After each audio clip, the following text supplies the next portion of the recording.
for organizing this. It's fantastic. So before I go on, I just want to make sure, Jeremy, just give me a thumbs up if you can hear me and see me okay. Perfect. Okay, excellent. So let's start right into it. Mirella, we thanked you once, but I want to thank you again because, you know, these are very trying times. Just listening to, you know, the discussion before this started, you can see there's a lot of people going through a lot of different things, and everyone has their own challenges and everyone deals with it in their own way. So I guess for me, what I'd like to see is a lot of participation, a lot of interactivity. Mirella and I spoke earlier in the week, and we agreed that I think she has an incredibly interesting story, and I'd love to hear every element of it. And if there's time, we're going to start with Q&A, and if there's even more time than that, we're going to allow people to ask questions and also share experiences. So let's start right into it, Mirella. You know, you've had some incredible success. Harvey likes to say you've had an incredible year last week, in the sense that you've done some monumental deals, deals that are exceptional, not just in their size, but in their complexity. And I was copied on a letter yesterday from your client, and with your permission, I'd like to read it at some point in the meeting. But tell us a little bit about how you stick-handled and navigated through these difficult, challenging times. Sure, will do. So the deal that Michael's talking about is I sold a condo in Yorkville in March for a very, like, I guess almost record-breaking. I think we're up at the top end, $2,400 a square foot. We had it for sale at $10 million. We sold it for $9 million. And the whole story is, the way it happened is kind of crazy. It happened so quickly. And I'll get into it, I guess, from the beginning. I was on a vacation. I was flying back the next day. This is March the 6th. Got a call from an agent at Chestnut Park that wanted to see this condo. We set it up. I arrived on the Saturday. We set it up for Sunday. Went in there on the Sunday with his client who just flew in from Florida, local person, but was, you know, coming like many Toronto people, had a place in Florida. So he came in on the Sunday, we looked at it. He came back on the Monday, the day after. So now we're talking, where are we, the 7th of March, 8th of March, where things were still pretty normal. Things had not shut down yet. And so the day after, on, I believe it was they sent me the offer, I'm just looking at my dates, are on the 9th. So on the Monday or Tuesday, I get an offer from them. They've seen it twice. I get an offer from them. And by the 11th, we made a deal. So it was really fast. Like, it was crazy fast. So again, it was no conditions, just the status certificate. So I, you know, getting nervous on the 16th. So now it's the 11th of March. Things are still fine. Things are still pretty normal in Toronto. On the 16th, the city closes down. And I'm waiting to waive this condition. I get the status report on the 17th. I send it off to them. They waived it on the 18th. And I'm like, oh my God. Okay, so now it's a closing of May 1st. And you're thinking the worst. We've never been through anything like this. So, you know, are they going to try to get out of the deal? Can they get out of the deal? You just, you know, your mind is wandering everywhere. And as it turned out, you know, the closing was May 1st. Everything went fine. There were a couple little hiccups that I found, you know, in the condo. My clients were on top of everything, fixed. And I spoke to Michael about a few things. They, you know, because I didn't want the buyers to come in and say, oh, well, this is wrong or that's wrong. I didn't want to see any excuse there at all for this deal not to close. And it went smoothly. The cooperating broker was an agent from Chestnut Park. It was a dream, really great working with him. Most of you, I'm sure, know him, James Warren. Great guy. We worked as a team together, and we made it happen. But I'll tell you what really, you know, what really stands out in my mind, the second showing with the buyer. He was only in town for a few days, and he was instructed by his wife, who was not here, to buy a property. He was in town for a week. And it was the Monday, so we'd gone in on the Sunday rather, and it's the Monday, and he looked at me. And very savvy businessman, and he says, we're talking about what's going on with this whole COVID, and he looked at me, he goes, you have no idea. It's going to get a lot worse before it gets better. And I thought, nah, it's not going to be to that degree, but it did. And it did. And you know what? They tried to negotiate and tried to come in, and my clients said no, because if this was not going to work at the price they wanted, they would have waited. We would have pulled the property, or they were thinking of that, and then, you know, put it back out in a month or two or what have you, or when things sort of settled down. But they got the price they wanted. We stood firm with what we wanted, and you know what? We maneuvered it, and we did it very quickly. So it was great working with the other side. And I always say, whether we're in the same company or not, our cooperating brokers, we have to work together. And I was very happy, and I got great letters from James as well, and you know, back and forth with emails. It was a pleasure working with him and bringing this whole thing together. So I was very fortunate, and it just seemed like, oh my God, like, is this really happening at this time? You know? Oh, there you go. Mike, I can't hear you. I can't hear you. Sorry about that. That was my fault. No, I guess for me, can we talk a little bit about the nuts and the bolts, even the showing element of it? I mean, that I remember I came home, you know, our son and I were in Florida, and we were expecting to spend some nice time together. And in Florida, frankly, it was quite calm. But we kept on hearing what was happening in Toronto, and this is before Trudeau said, get on a plane and come home. We made a decision, Ace and I, to just jump on a plane and come home immediately. And that was when things were really, really at high alert. How did you handle even the elements of the showings, the face-to-face showings? Now, were your sellers out of the unit, or did they physically distance themselves when they were in the unit, or did they leave the unit vacant for both the showings that happened back to back? The sellers had moved out. We purchased something last year in August, and they had moved out completely by November of 2019. So they were not there. I was there. We were very careful, but it was not at the panic mode yet, because we're still talking the 7th and 8th of March. Right. So we were careful with keeping our distance and hand sanitizing and all that, but no, we were not at the point of wearing masks. It was still not at that stage.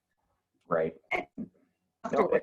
And things happen very, very quickly. Very quickly, exactly. You know, I remember, you know, just with Ace and I, who you can see walking back and forth behind me, you know, I remember they said, well, you know, a mask don't, you know, it doesn't help you. In fact, that you're going to touch your face more if you have a mask, so don't wear it. And he and I we were just about to get on the plane. I looked at him, and we didn't say a word, and we both put a mask on. Yeah. So it just goes to show you where things were. And I remember a week later looking at the airport, and I said to Ace, I said, you know, I'm telling you, if the airport was what it was like a week later, I would have gotten in our minivan and driven to Toronto, because I wouldn't have gone through the airport. It was just what 1 week of a difference makes. So how about, you know, going back to the practicality, thank God, you know, the clients were out of the unit.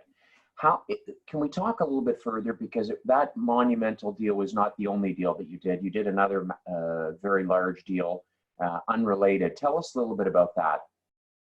So I have 2 different clients that were looking for property. So now I'm representing 2 buyers, and it's been different things that we've looked at. And there was a property on Sandringham that they were interested in seeing. And I contacted the agent. We were going to set up a showing. My people were, you know, going up and down to their cottage. So by the time we wanted to go in there, it was, they took it off the market. And they suspended the listing, or rather it terminated, and they just had it as an exclusive. So we went in there, and I believe this is around the middle of April. So things were really quiet. People were really worried about what to buy, not to buy. We went in there, and we went in a few times, and there were people living in the property. So we were very careful, but my client was not going to move forward unless they physically saw it. So we did go in. I think we went in twice, and we negotiated a deal. So it's now off market. It's Barry Cohn has it in his exclusive listings, and it was listed at 4,995, I think, and we made a deal at 4.8 million, and that was the end of April. And then we go on to another client that has been looking down around the Euclid. Well, this is a really good story too. Around college and Bathurst, where the hospitals are. Okay, close to the hospitals, because I have 2 doctors and they're my clients. Well, guess what? How hard is it to go see a house with a doctor? Oh. In the so that was another challenge. And so what I was doing there is I was going with the parents. I mean, they were young doctors, like in their 30s. So I was going with their parents so that we could see it together, because they didn't want to buy something. So I mean, we're trying to do this sight unseen, but it wasn't happening. So I was going with the parents and looking at these properties, and we were trying to bring them in with, you know, by FaceTime. And we went to see, I believe, 2. On the 3rd one, loved it. And this is really great too. We, you know, everything, always full disclosure, Mike, because I always talk to you, you know, I reach out to you a lot. So I went into this property on Euclid with the parents. The kids, the buyers, are actually outside. Okay, they're both doctors, they're outside, and filled in all the right forms, filled in everything. And the agent was amazing to deal with too. And he knew exactly that the client, these are the parents, the clients, and he was instructed by his people to say, it's okay, let them in.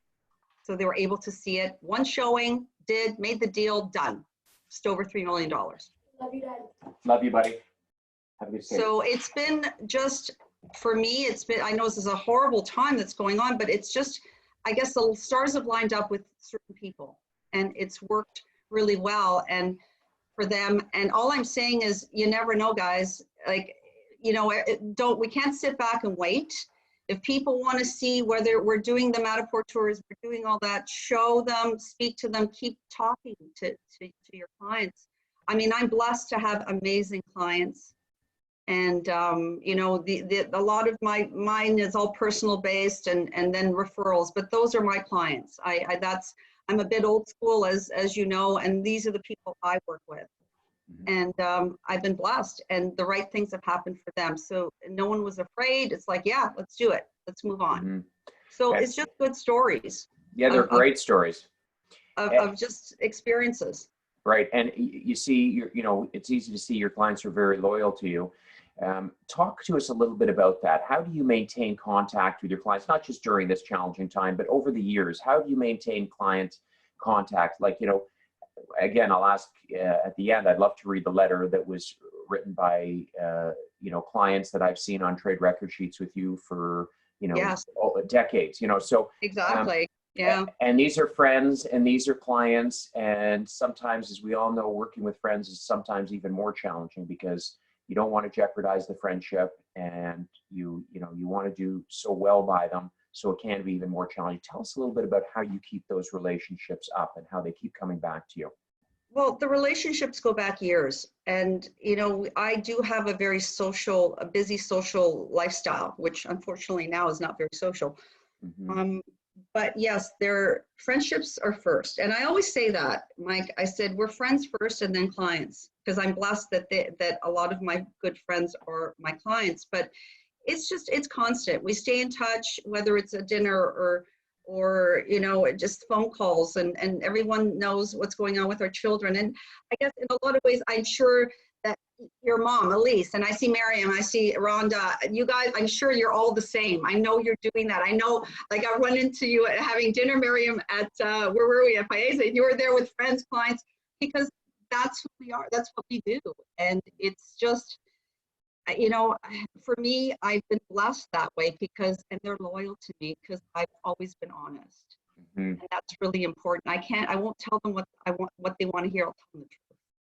Right. Well, it's interesting, you know, Mirella, that you bring that up, because it rings very true with Elise and Harvey, who you can see on the phone call also here to watch you.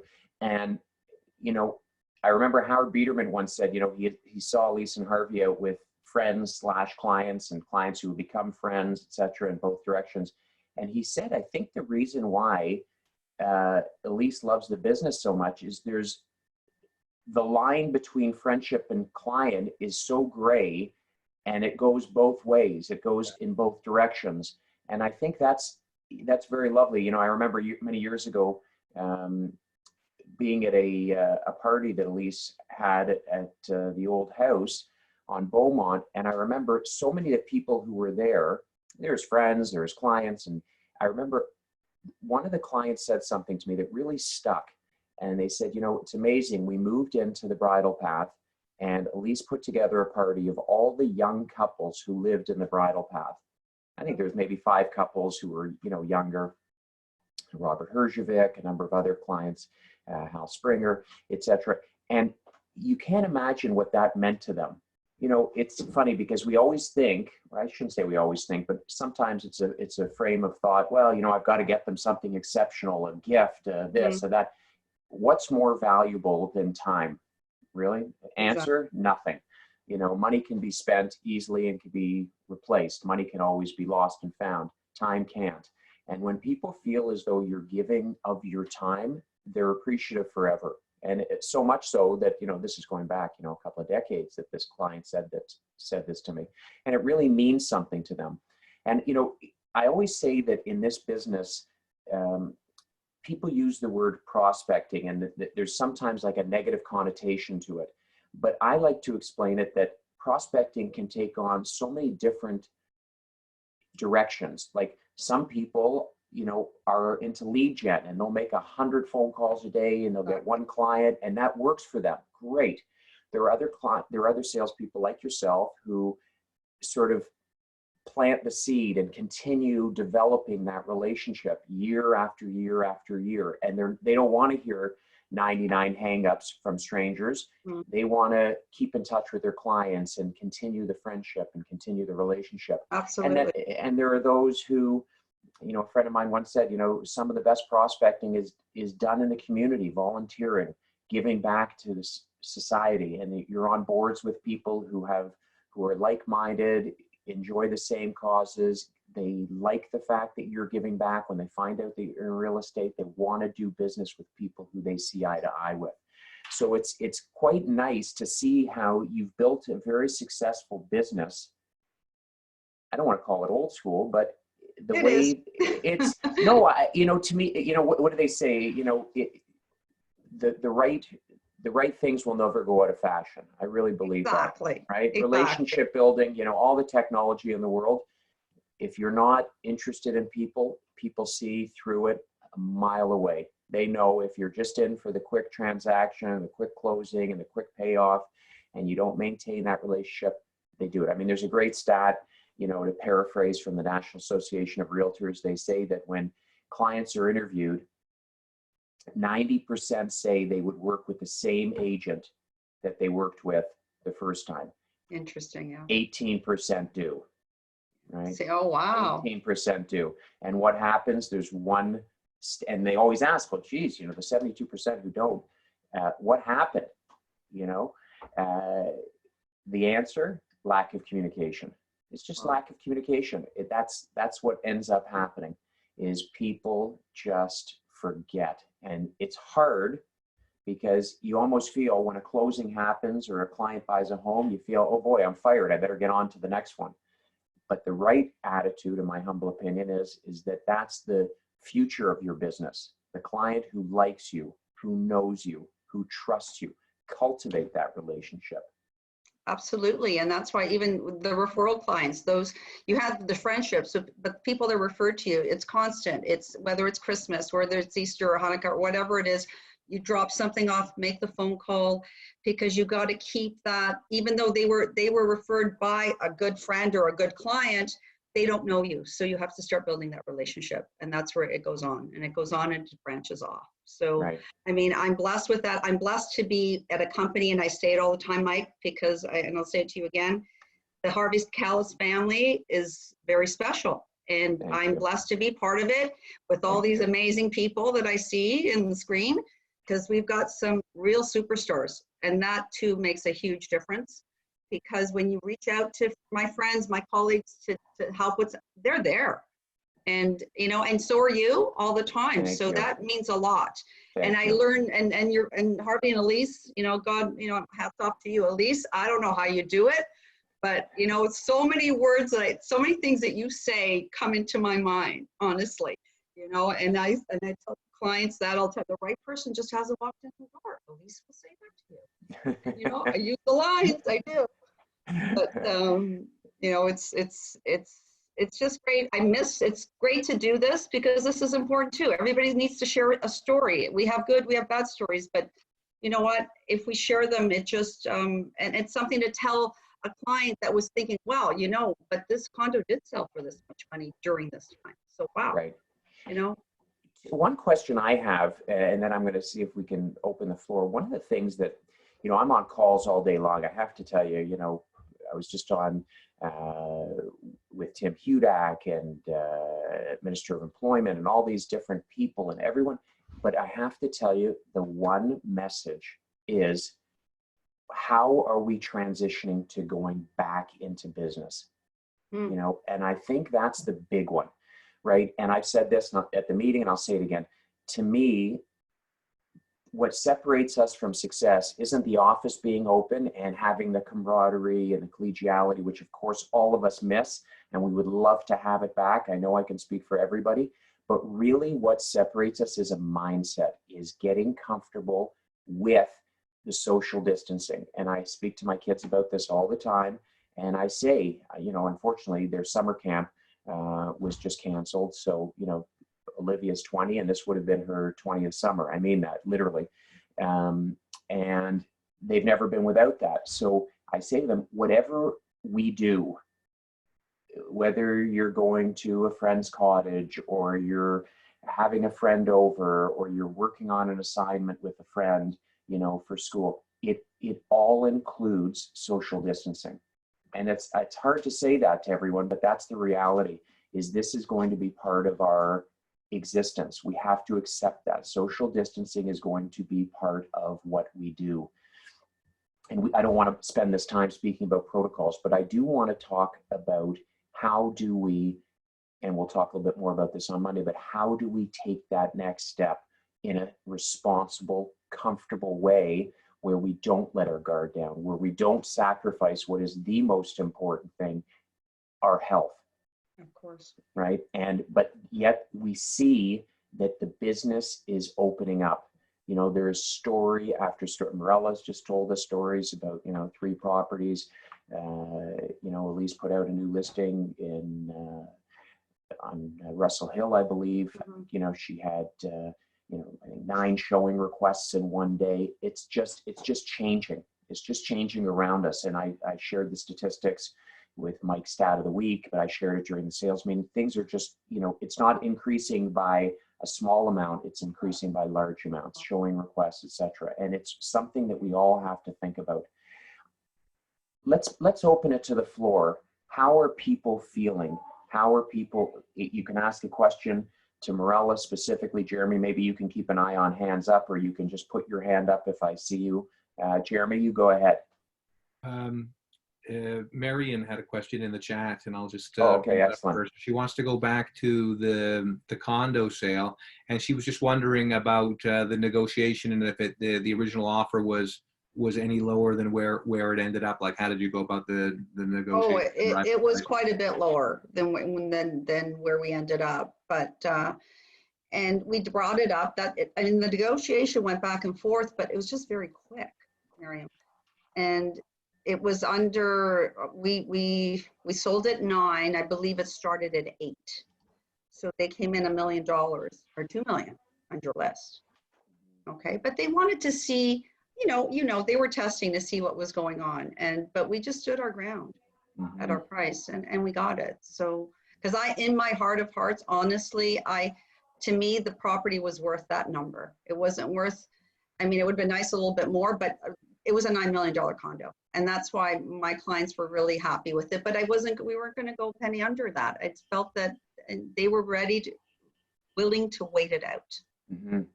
It's incredible. Who would have thought on this phone call when, you know, probably 10 years ago, I said Toronto sold its first condo at over 1,000 a foot. Yeah, exactly. Right? Oh my God. Who would think that we'd be 140% higher than that, more than twice? It's just incredible to me that, you know, we're talking about 2,400 a foot. And I was on a call yesterday, which was really, really good, And thanks to Jeremy for putting that together. And what they're saying is, when you look at Toronto, and I've got a neighbor just south of me who's renting a house. He's lived in Brazil, Manhattan, and London, England. And he's saying, you know, he looks around the area, etc., and he's saying, God, Toronto is so underpriced, so underpriced. It's amazing. And now, very easy for him to say that. He's lived in some of the highest, you know, priced properties in the world. But when you look around to world cities, which I truly feel Toronto is, you know, these prices, 2,400, you don't get a starter in Manhattan or London for that. You know, I mean, Exactly. the two brothers built on the Park in London at 10,000 US a foot, sold out, clean, right off. I mean, it's so, it's incredible what's happening around the world. But in our city of Yorkville, you're talking $2,400 a foot. It's staggering, staggering. Any other questions, Jeremy? You're controlling it. Yeah, I have a question. You know, we spoke about some of the challenges around getting people in to physically see a property. But I don't think we spoke about, in a condo setting, you know, the rules that are being imposed on visitors by the condo corp themselves. Yes. Are there any issues about getting in? Are there any issues about moving days that maybe we can address those? There were here, we were fine with it, but I have heard that certain condo corps are not allowing showings. We were able to get my people out, and well, my people were out, but the staging and all the rest of the furniture, and they've planned, I believe they've already moved in. So we were able to do that. Yeah. Mind you, the suite is 49, there's only 49 suites in the building rather. So it's not a huge building. So they can control it, you know, much easier than if it was a much larger building. But we were able to get in and out and do the showings, but they were very cautious. Didn't bring anybody in from the lobby, went in from the basement. From the basement, from the parking, and I brought them up. They were lots of protocols with the building as well. Yeah, and you know, unfortunately, things have gotten tighter with condos. Yes. So the challenge is, you know, you've got buildings, just to use a few, Granite Place and Lonsdale. Yes. So Lonsdale has stated clearly, and I actually had one of our salespeople who had a unit that she owned that she rented out. Thankfully, it was furnished, but they sent out saying, not only are there no visitors, not only are there no showings, but you are prohibited from moving in and you are prohibited from moving out. Yeah, we were very fortunate. So that means the fact of the matter is no movers are entering this building during this time. And so the way that she was lucky is that it was a furnished suite and the people were coming in, taking it furnished. They literally came in without a mover. They came in with a suitcase, you know, the old story, you know, toothbrush and a suitcase, and they moved in. But if it was a mover, they would be prohibited from moving in. So it's interesting. Things are going to open up, thankfully, but they are very challenging in the number of buildings. Jeremy, I don't know if there's other questions. No, we're good? Okay, excellent. So I wanted to end off, firstly, I'd like to thank Mirella, and then again, Mirella, I don't want to read this without your permission, but I did receive a beautiful letter from your client at the condo. So with your permission, I'd love to read it out, no pressure whatsoever. Oh, okay, sure. Well, thank you for that. But I did want to say, you know, thank you, because, you know, I see Birgit and Adam there on the screen, and they shared last week. You know, it's amazing, and I say this, we really have the greatest trainers in the world in this office. You know, I got a call from Elise. I was walking the dog the other day. She goes, well, I'm going to do one of those fireside chats. I said, I know, but we're booked till October. She said, perfect. I'll do it during the Monday morning meeting. I said, you know, you can't say no to your own mother, obviously. So I say that because there's so much that we can learn. And from all of us, we really appreciate it, Mirella. Fantastic story. Thank you for sharing. We really appreciate it.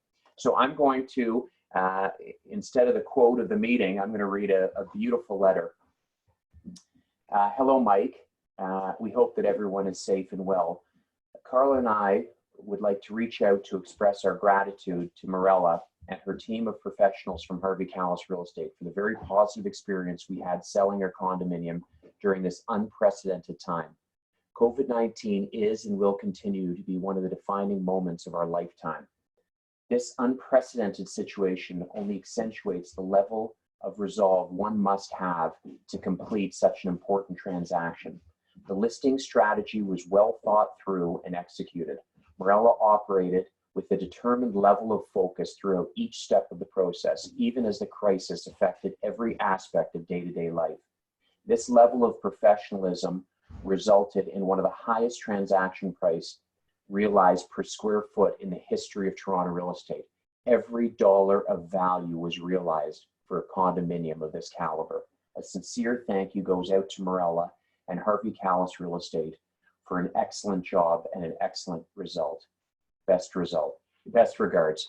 So that really says it all during this challenging time, to get a letter like that from incredible clients who are so loyal to you for good reason. Mirella, thank you. And everyone, enjoy the weekend. Thank you. Thank you all. Thank you, Mirella. Thank you. Thanks, everyone. Bye. Thank you.